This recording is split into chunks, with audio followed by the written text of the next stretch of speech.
सभी भाइयों को नमस्कार। स्वागत है आपका गवर्नमेंट एग्जाम प्रिपरेशन चैनल में। जो हमारा चैप्टर चल रहा है जीवन के दौरान पोषण और मातृ शिशु मृत्यु दर, उस पर जो क्वेश्चन का सीरीज चल रहा है, ये आज दूसरा पार्ट है और अंतिम पार्ट है। इसी के साथ जो है हम लोग पूर्ण रूप से 80% सिलेबस कवर कर लेंगे। ठीक है, 80% जो है कवर हो जाएगा सिलेबस हमारा। तो चलिए शुरू करते हैं बिना देरी किए हुए। प्रोटीन के प्रमुख कार्य हैं। प्रोटीन के प्रमुख कार्य क्या क्या हैं बताइए? शारीरिक वृद्धि करना, शरीर की वृद्धि करना, कोशिकाओं का निर्माण करना, ठीक है, आवश्यकता में शरीर को ऊर्जा की पूर्ति करना।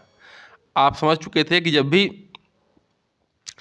कार्बोहाइड्रेट से और वसा से ऊर्जा मिलना खत्म हो जाता है तो जो हमारे मांसपेशियां हैं वहाँ से जो है क्या बनना शुरू हो जाता है, ऊर्जा मिलना शुरू हो जाता है।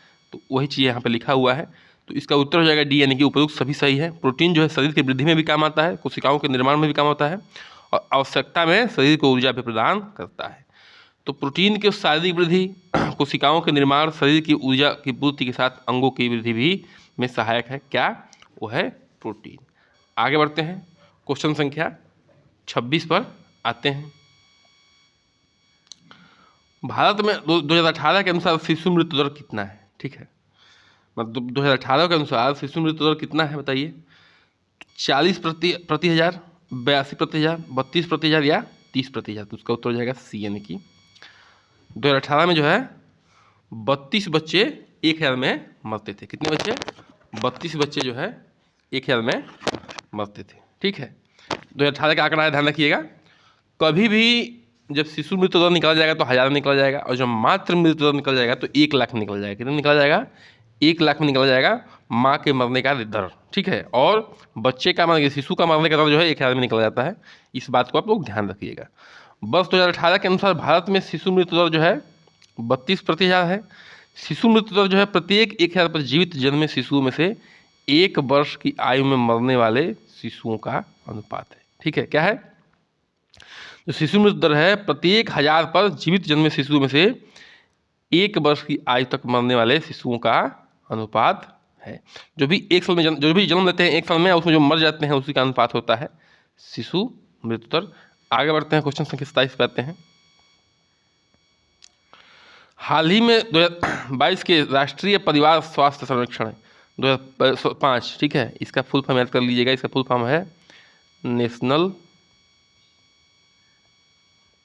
फैमिली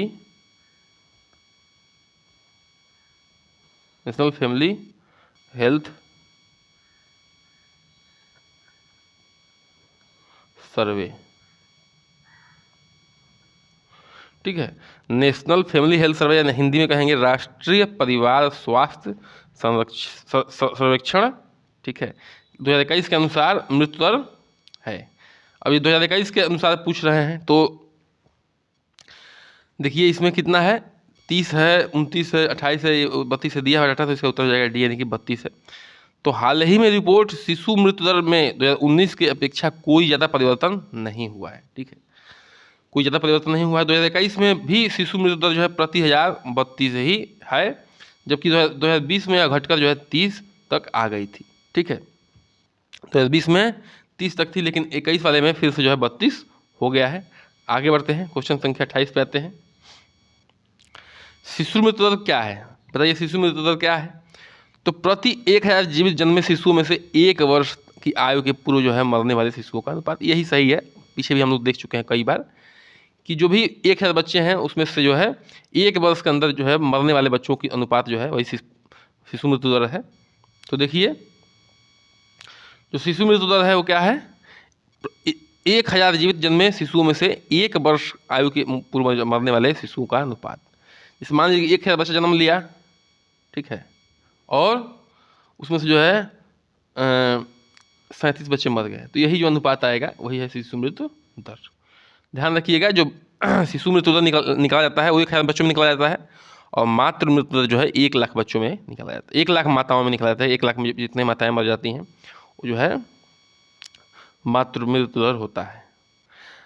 राष्ट्रीय परिवार संरक्षण NFHS 2022 के अनुसार सर्वाधिक शिशु मृत्यु दर वाला राज्य है। मतलब कि राष्ट्रीय परिवार स्वास्थ्य संरक्षण मतलब ये 2022 के अनुसार सर्वाधिक मृत्यु दर वाला राज्य कौन सा है बताइए इसमें से। तो बिहार है, त्रिपुरा है, केरल है या असम है। तो जो उसका उत्तर हो जाएगा वो हो जाएगा ए। क्या हो जाएगा? ए। 2021 के NFHS सर्वेक्षण में शिशु दर बहुत कमी नहीं आई हुई है, ठीक है। इसमें बिहार राज्य सर्वाधिक मृत्यु दर वाला राज्य हो गया है, जिसकी मृत्यु दर जो है 47/1000 है, जबकि 2018 में जो है मध्य जो है प्रदेश में की उच्च स्थान था। मतलब कि इसका मृत्यु दर कितना हो गया है? 47 हो गया है। और हम लोग देख चुके हैं अभी कि पिछले वीडियो में देख चुके हैं, पिछले क्वेश्चन में, सॉरी यहाँ पे देख लीजिए आप लोग कि हाल ही में सर्वेक्षण के अनुसार 2021 में मृत्यु दर कितना है। ये राष्ट्रीय है, राष्ट्रीय स्तर पे है, तो राष्ट्रीय स्तर पे 32 है। और इसका बिहार का कितना है? बिहार का भी आप लोग देख चुके हैं, बिहार का है 47। देखिए बहुत आंकड़े में अंतर है, बहुत अधिक है। तो कहने का मतलब है कि ये सर्वाधिक मृत्यु दर वाला राज्य है। बहुत बहुत इंपॉर्टेंट प्रश्न है, ये सब याद रखिएगा, ठीक है, क्योंकि आपको यही काम करना है और ऐसे रिपोर्ट को आपको कम से कम याद रखने पड़ेंगे, ठीक है। NFHS रिपोर्ट 2022 में सबसे कम मृत्यु दर वाला राज्य कौन सा है? तो त्रिपुरा है, उत्तर प्रदेश है, केरल है या महाराष्ट्र है। तो उत्तर हो जाएगा सी, यानी कि केरल। तो NFHS 5 रिपोर्ट के आंकड़ों के अनुसार सबसे कम शिशु मृत्यु दर वाला राज्य जो है वो केरल है, जिसका शिशु मृत्यु दर जो है 4.4 है, जबकि सर्वाधिक शिशु मृत्यु दर वाला राज्य बिहार है, ठीक है। यहाँ पे सोचिए, देखिए कितना कम है। राष्ट्रीय स्तर पर 32 है, बिहार का सबसे अधिक 47 है, और सबसे जो कम है 4.4 है केरल का, ठीक है। तो कहने का मतलब समझिए कि देखिए केरल राज्य क्या है, बहुत ही पढ़ा लिखा राज्य है, एक तो जागरूकता बढ़ रही है। बिहार क्या है, बहुत ही मतलब पढ़ने लिखने में बहुत कमज़ोर है, गरीबी भी चरम सीमा पे है यहाँ पे। तो इन सब का असर पड़ता है, ठीक है, इन सब का असर जो है मातृ मृत्यु दर और शिशु मृत्यु दर पे पड़ता है। तो आपको ये बातें समझ में आ गई होगी, ठीक है। आगे बढ़ते हैं, क्वेश्चन संख्या 31 पे आते हैं। शिशु मृत्यु दर जो है कि सर्वाधिक मामलों में किन विशेष क्षेत्रों में पाए गए हैं? जो शिशु मृत्यु दर के सर्वाधिक मामले हैं किन विशेष क्षेत्रों में सर्वाधिक पाए गए हैं? तो ग्रामीण क्षेत्रों में, शहरी क्षेत्रों में, दोनों में से समान रूप से, ऊपर में से कोई नहीं। तो उत्तर हो जाएगा यानी कि ग्रामीण क्षेत्र में। देखिए शिशु मृत्यु दर का सर्वाधिक मामला जो है ग्रामीण क्षेत्रों में लगभग 36/1000 पाया गया है, क्योंकि ग्रामीण क्षेत्रों में स्वास्थ्य सुविधाएं, ध्यान रखिएगा, यही मैं कहने वाला था कि स्वास्थ्य सुविधाएं जो है और स्वास्थ्य जागरूकता की कमी है, ठीक है। वहाँ स्वास्थ्य सुविधाएं नहीं हैं, स्वास्थ्य जागरूकता भी नहीं है। सोचते हैं कि अरे अनट्रेंड दाई ही करा लेगी, और पोषण कुपोषण का भी नहीं उतनी जानकारी है, मतलब जागरूकता नहीं है, कहने का मतलब है। जबकि शहरी क्षेत्रों में जो है शिशु मृत्यु दर जो है 23/1000 है, ठीक है, 23/1000 है, और यहाँ पे 36 है। देखिए कितने का अंतर है, और इसका एवरेज निकालने पर 32 आ रहा है, कहने का मतलब है। तो इन चीज़ों से जो है आप लोग, इस डाटा से आपको क्या निकालना है, एक निर्णय निकालना होता है कि शहरी क्षेत्रों में शिशु मृत्यु दर कम क्यों है, ग्रामीण क्षेत्रों में ज़्यादा क्यों है। तो भाई वहाँ जागरूकता कम है, ग्रामीण क्षेत्रों में लोग अपने स्वास्थ्य पर ध्यान नहीं दे पाते हैं, स्वास्थ्य सुविधाएं भी कम हैं, तो इस वजह से जो है ऐसी परेशानियां आ रही हैं। आगे बढ़ते हैं, क्वेश्चन संख्या 32 पर आते हैं। भारत में मातृ शिशु दर वर्ष 2019 के अनुसार है, भारत में माताओं का मरने का जो है 19 के अनुसार क्या है बताइए। 109 है, 59 है, 103 है या 113 है। तो उत्तर हो जाएगा सी, यानी कि 103 है। तो 2019 के अनुसार भारत में मातृ मृत्यु दर जो है लगभग 103 है। कितना है? 103 है, जो कि विश्व के अन्य कई देशों की अपेक्षा अच्छी स्थिति नहीं है, ठीक है। 1 लाख में 103 महिलाएं माताएं मर जाती हैं, जो कि विश्व स्तर पे बहुत ही खराब स्थिति है, ठीक है। 2018 में जो है 113 थी, 2018 में कितनी थी? 113 थी। लेकिन फिर भी इंडिया ने बहुत अच्छा विकास किया है उसकी अपेक्षा, ठीक है। अब देखिए वही क्वेश्चन आ रहा है कि मातृ मृत्यु दर क्या है, माताओं का मरने का मृत्यु दर क्या है कि प्रति 100 जीवित बच्चों के जन्म पर होने वाली माताओं का मृत्यु, प्रति 1000 जीवित बच्चों के जन्म पर होने वाले माताओं का मृत्यु, प्रति 1 लाख जीवित बच्चों के जन्म पर होने वाले माताओं का मृत्यु, प्रति 10,000 जीवित बच्चों के जन्म पर होने वाले माताओं का मृत्यु। तो उसका उत्तर आपको बता चुके थे कि ये 1 लाख पर निकला जाता है, तो वही देखिए लिखा हुआ है, इसका उत्तर सी हो जाएगा कि प्रति 1 लाख जीवित बच्चों के जन्म पर, जो भी 1 लाख जीवित बच्चे जन्म लेते हैं उसमें होने वाली माताओं की जो मृत्यु होती है वही मातृ मृत्यु दर होती है।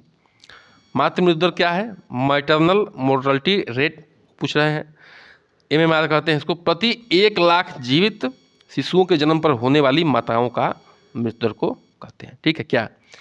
मातृ मृत्यु दर। ध्यान रखिएगा, शिशु मृत्यु दर 1,000 पर निकाला जाता है और मातृ मृत्यु दर जो है 1 लाख पे निकाला जाता है, ठीक, 1 लाख पे। एक ध्यान रखिएगा, एक करंट में क्या स्टेटस चल रहा है उसको भी थोड़ा सा ध्यान रखिएगा, कितनी स्थिति है, क्या है। बहुत ही बेहतरीन प्रश्न है ये। आपको लग रहा होगा कि अरे ऐसे प्रश्न आएंगे, बिल्कुल आएंगे। क्यों? क्योंकि आपका वही काम है। आजकल का ट्रेंड ये है कि जो क्वेश्चन पेपर बनाने वाला होता है सोचता है कि अरे भाई देखिए, जो इस फील्ड में जो बच्चे आना चाहते हैं कम से कम उसके प्रति ये जागरूक हैं कि नहीं है, जो काम करने के लिए जिनको चयन किया जा रहा है उसके प्रति जागरूक है कि नहीं है। तो कहने का मतलब है कि वही खास तौर से वही वैसे ही प्रश्नों को रखा जा रहा है और मैक्सिमम प्रश्न रह रहे हैं। तो कृपया करके ऐसी चीज़ों पर ध्यान दीजिए आप लोग, ठीक है। शिशु मृत्यु दर में कमी लाने वाले राज्यों में से कौन सा राज्य शामिल नहीं है? जो शिशु मृत्यु दर में कमी लाई गई है उन राज्यों में कौन सा राज्य शामिल नहीं है? नहीं है क्या बात हो रही है? तो सिक्किम नहीं है, असम नहीं है, बिहार नहीं है कि गोवा नहीं है? तो उत्तर हो जाएगा सी, यानी कि बिहार नहीं है। बिहार राज्य को छोड़कर अन्य 3 राज्यों में गोवा, असम और सिक्किम ने शिशु मृत्यु दर में सुधार किया है। देखिए, सबसे बड़ी बात यह है ना कि जो बिहार में शिक्षा का स्तर है बहुत ही कम है, ठीक है। ऐसा नहीं है कि सरकार कोशिश नहीं करती है, सरकार कोशिश करती है, पर अशिक्षित आदमी को चेंज करना, गरीब आदमी कैसे संसाधनों को चेंज कर पाएगा, ठीक है। तो वैसे जगहों पे थोड़ा सुधार करना मुश्किल होता है। ऐसा नहीं कि सुधार नहीं होगा, थोड़ा धीरे होगा, बिल्कुल होगा सुधार, ठीक है। और हमारी सरकार, चाहे केंद्र की सरकार हो चाहे राज्य की सरकार हो, एकदम लगी रहती है। चलिए आगे बढ़ते हैं। NFHS 5 रिपोर्ट 2022 के अनुसार भारत में बच्चों को सर्वाधिक टीकाकरण की दर किस राज्य में है? सर्वाधिक टीकाकरण का दर जो है पूछ रहा है, ठीक है। उड़ीसा, पश्चिम बंगाल, उत्तर प्रदेश या तमिलनाडु? तो उत्तर हो जाएगा ए, यानी कि उड़ीसा, ठीक है। तो 2022 के आंकड़ों के अनुसार उड़ीसा राज्य में टीकाकरण की सर्वाधिक जो है दर 91% है। तमिलनाडु में 89 तथा पश्चिम बंगाल में 88% टीकाकरण हुआ है, ठीक है। तमिलनाडु में 89% हुआ है, उड़ीसा में जो सर्वाधिक टीकाकरण हुआ है 91%। तो उड़ीसा को याद कर लीजिएगा, बिल्कुल इंपॉर्टेंट है, ठीक है। इस बात को ध्यान रखिएगा। आगे बढ़ते हैं, क्वेश्चन संख्या 36 पे आते हैं। भारत में प्राथमिक स्वास्थ्य केंद्र PHC का संख्या वर्तमान में 21 मार्च 2021 तक कितनी है? PHC की संख्या पूछ रहा है, ठीक ना। PHC ये ब्लॉक स्तर पे होता है। 5851, 30,579, 5000 है या 17,640? तो उत्तर हो जाएगा बी, यानी कि 30,589। 79 है, 89 नहीं है। मार्च 2021 तक भारत में लगभग जो है 30,579 प्राथमिक स्वास्थ्य केंद्र PHC हैं तथा सामुदायिक स्वास्थ्य केंद्र जो है CHC जो है 59,51 व 764 जिला स्तर पर है। ये सब ध्यान रखिएगा। आगे बढ़ते हैं, क्वेश्चन संख्या 37 पर आते हैं। उच्च शिशु मृत्यु दर के कारण क्या है बताइए? जो उच्च शिशु मृत्यु दर हमारे देश में है इसको बहुत बेहतरीन ढंग से एक्सप्लेन किया गया है चैप्टर्स में। देखिए, थ्योरेटिकल पार्ट पे भी विशेष ध्यान दीजिए, ठीक है, खाली क्वेश्चंस नहीं, क्योंकि जब तक आपके कंसेप्ट क्लियर नहीं होंगे क्वेश्चंस में मज़ा नहीं आएगा और आप क्वेश्चंस केवल रटेंगे, ज्ञान का अस्तित्व नहीं बनेगा और समझ की भी लेवल नहीं बनेगा, ठीक है। तो अपर्याप्त डॉक्टर, अस्पताल में जो है प्रसवों का सुविधा का अभाव, प्रसव सुविधा का अभाव, प्रशिक्षित दाइयों की कमी, प्रशिक्षित दाई भी नहीं है, उपयुक्त सभी, तो उसका उत्तर हो जाएगा डी, यानी कि उपयुक्त सभी। तो देखिए, भारत में उच्च शिशु मृत्यु दर का जो है होने के कारण जो है बताया जा चुका है। यहाँ पर अस्पताल व प्रशिक्षित दाइयों की कमी है, डॉक्टर कम है, ठीक है। जो भी प्रति 1000 जनता पे डॉक्टर होने चाहिए बहुत ही कम है, प्रति लाख पे होता है डॉक्टर, वो भी कम है, ठीक है। तो कहने का मतलब है कि जब इतनी सुविधाएं कम होगी, खैर केंद्र सरकार का नियम चल रहा है कि हर जिले में एक खोला जाए, मेडिकल कॉलेज खोला जाए, वहाँ पे बच्चों को शिक्षित किया जाए, अस्पतालों तक जो है सही समय तक न पहुँच पाना इत्यादि है। आगे बढ़ते हैं, क्वेश्चन संख्या 38 पे आते हैं। शिशु मृत्यु दर के कारणों में से निम्न में कौन सा नहीं है? जो शिशु मृत्यु दर का कारण है उनसे निम्न में से कौन सा नहीं है जो कि मृत्यु का कारण है? तो जन्म पूर्व प्रसव, जन्म से जब पूर्व प्रसव हो जाएगा तो बच्चे का मृत्यु होने के चांस होता है, पूरा होता है, ठीक है। जन्म के समय वजन का अत्यंत कम होना, अगर बच्चा जो है 1 से 1.5 किलो का होगा वो मरेगा ही मरेगा, उसमें जो है जीना मुश्किल है। जन्म आघात है, जन्म के समय कोई चोट फोट लग गई तो भी मर सकता है। गर्भावस्था में टीकाकरण, गर्भावस्था में जो टीकाकरण होता है वो तो बेस्ट होता है, अच्छा होता है, ठीक है, हेल्थ के लिए जो भी जरूरी टीकाकरण होता है, तो ये जो है नहीं होगा। बाकी जो है ये 3 कारण है और नहीं, ये नहीं होगा तो यही आंसर हो जाएगा, क्योंकि नहीं पूछ रहा है, ध्यान रखिएगा। आगे बढ़ तो देख लीजिए इसका जो है एक्सप्लेनेशन देख लीजिए कि विश्व में अफ्रीका महाद्वीप के बाद भारत में शिशु मृत्यु दर के सर्वाधिक मामले मिलते हैं।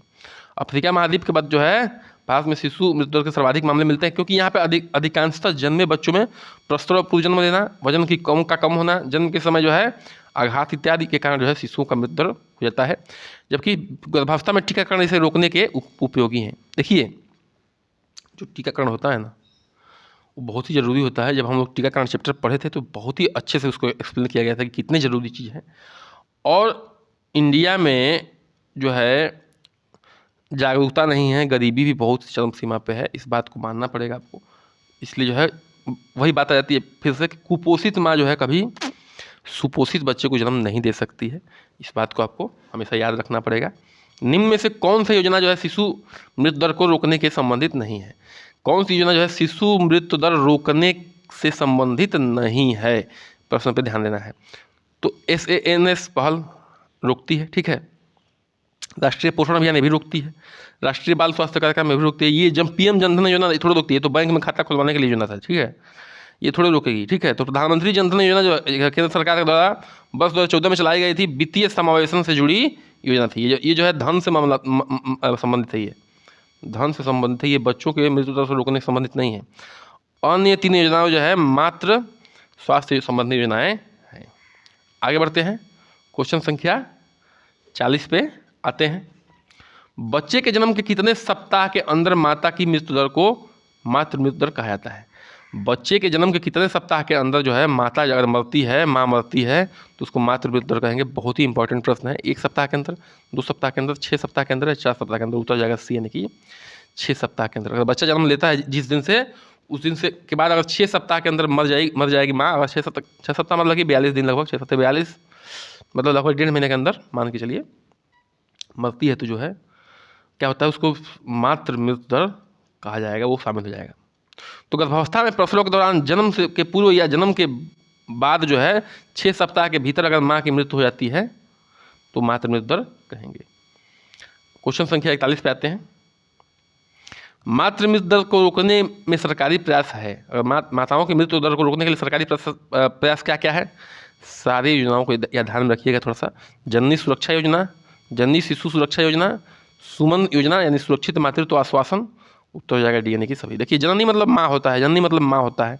सुमन सुरक्षित योजना को बदल के जो है सुरक्षित मातृत्व आश्वासन कर दिया गया है, तो ये भी मातृत्व आई गया है, इसको याद कर लीजिएगा। तो ऐसे प्रश्न जो है आते हैं, और ऐसे प्रश्न जो है आपके थोड़ा सा माइंड की जो है वेराइटी को चेक करते हैं कि आप जो है कितने वेरिएबल माइंड को रखते हैं, चीज़ों से कितने जागरूक रहते हैं।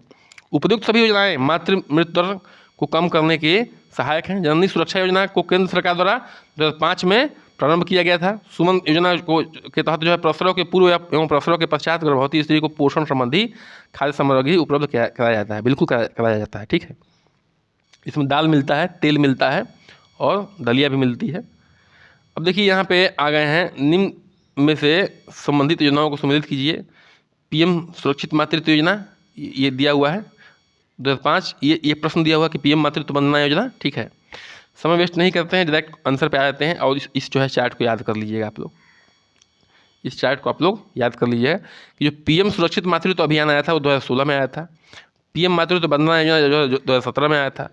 सुरक्षित मातृत्व आश्वासन जो है 2019 में आया था। जननी सुरक्षा योजना जो है 2005 में आया था।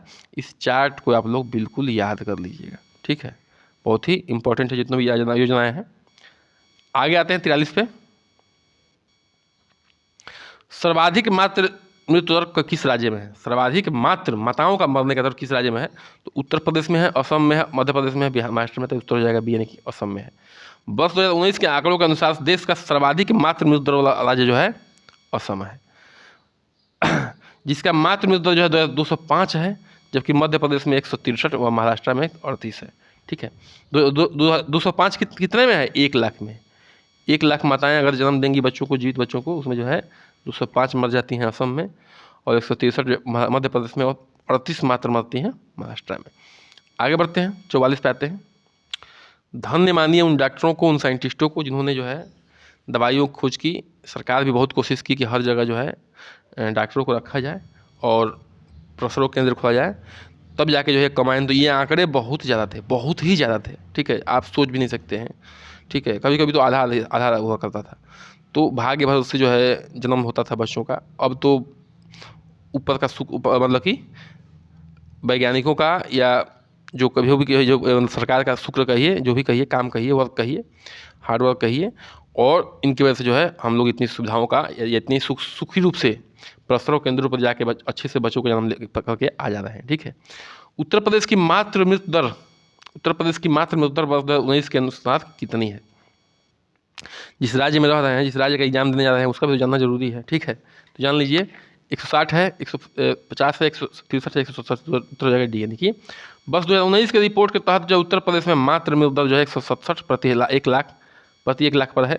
सबसे कम केरल राज्य में 30 है प्रति 1 लाख मृत्यु दर। देखिए केरल सब में कम है, शिशु मृत्यु दर हो या मातृ मृत्यु दर हो। क्यों? क्योंकि वहाँ पे शिक्षा का, प्रॉस्पेरिटी का, ठीक है, धन का और जागरूकता का असर तो पड़ेगा ही इन सब चीज़ों पे। इस युग से आप लोग लिंक कर सकते हैं। ठीक है, आगे बढ़ते हैं, क्वेश्चन संख्या 45 पे आते हैं। शिशु मृत्यु दर में सर्वाधिक कमी किस राज्य में के द्वारा लाई गई है? शिशु मृत्यु दर में सर्वाधिक कमी किस राज्य में लाई गई है? तो असम में लाई गई है, हिमाचल प्रदेश में, केरल में या बिहार में? तो उत्तर हो जाएगा ए, यानी कि असम में। NFHS 5 रिपोर्ट के अनुसार 2021 में शिशु मृत्यु दर में सर्वाधिक कमी लाने वाला राज्य जो है असम है, जिस जहाँ पहले जो है मृत्यु दर 48 थी, अब 32 पर आ गई है।